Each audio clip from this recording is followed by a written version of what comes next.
તો રામ રામ ડાયરાને આજે તો શ્રાવણ મહિનાનો પહેલો દિવસ.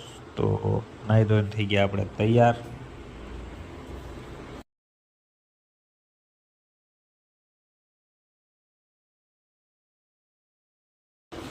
નાહી ધોઈને તૈયાર થઈને આપણે કરી લીધી માતાજીની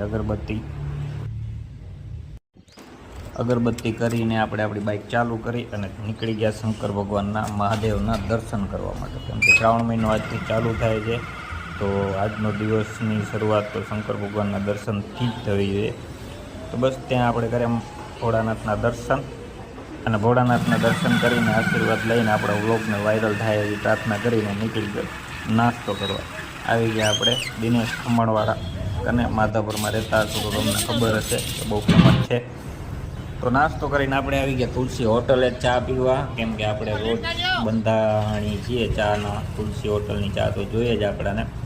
અને આપણી ભેગી આ જીસીબીવાળા ભાઈ પણ આવી ગયા હતા, અને પછી આવી ગયા ભગીરથ છે આપણા મિત્ર. તો બસ 2 મિનિટ કીધી ચા. તો ત્યાં બપોર સુધી ટાઈમ પાસ કરીને આપણે પૂગી ગયા બંસીધર હોટલ જમવા માટે. કેમ કે આપણે બપોરે બહાર જ જમવાનું હોય છે, અને જો કે સાંજે બહાર જ જમવાનું હોય છે. તો બસ ત્યાંથી જમીને આપણે પાછા આવી ગયા મિત્રની દુકાને, અને ત્યાં બસ અમે નવરા બધાએ 3 જણા, 3 તગડા ટાઈમ પાસ કર્યો આખો દિવસ. અને બીજું શું કર્યા, ગેમ રમીએ અને ટાઈમ પાસ કરીએ. કેમ કે અત્યારે હાલ ફિલહાલ અમારા કાંઈ ધંધો છે નહીં. તો બસ આ 2 આંખલા બાંધવાની તૈયારી કરતા હતા, પણ એ લોકોએ કરી લીધી સમજૂતી. તો એમની સમજૂતી જોઈને અમે પણ આવી ગયા ચાય પીવા પાછા સાંજે.